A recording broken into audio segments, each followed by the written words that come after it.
co-writing is the thing I think that separates Nashville from every other town. I mean, co-writing is so common here and has made me grow as a songwriter.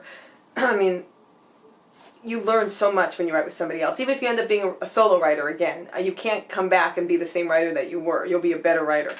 And I think for a beginner writer or somebody who's just coming to town, you network, you go to these clubs like I used to and find people who are kind of like me and you try them out. And you're going to hit somebody who's really talented. You might, and then they'll have usually a group of friends and that, so on and so on. I still love to co-write. I like the bouncing off ideas process. You're pretty much sure to complete a song, quicker, makes lunchtime less lonely. But I do feel that this town, really, I mean, they have some brilliant co-writers. And whatever gets the song done. If you write solo and you're great, then more power to you.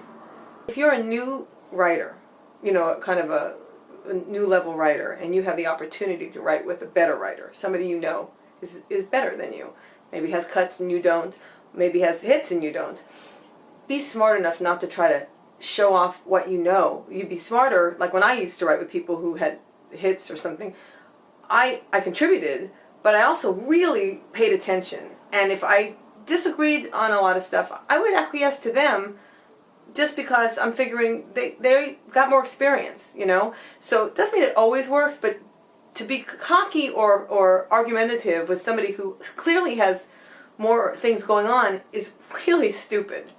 And I've seen that many times when I write with new artists, where they fight me on something, and I look at them and say, why did you ask to write with me if you think you can write the song without me?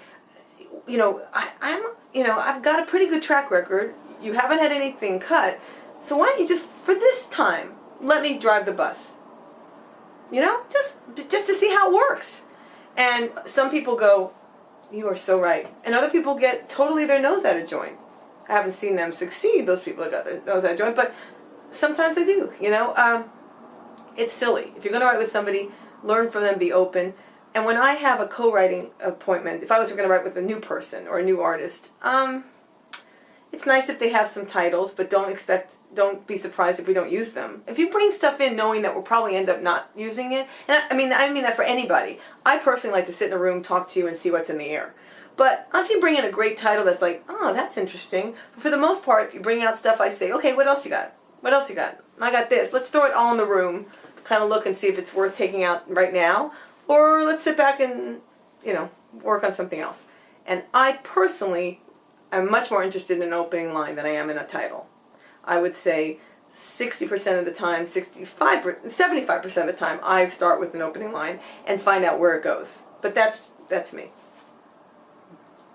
Because I want to write a song that from the first moment on, people go, and they lean in to listen more. They don't have to wait for the chorus. This is where it pays off. No, it pays off right from the first line.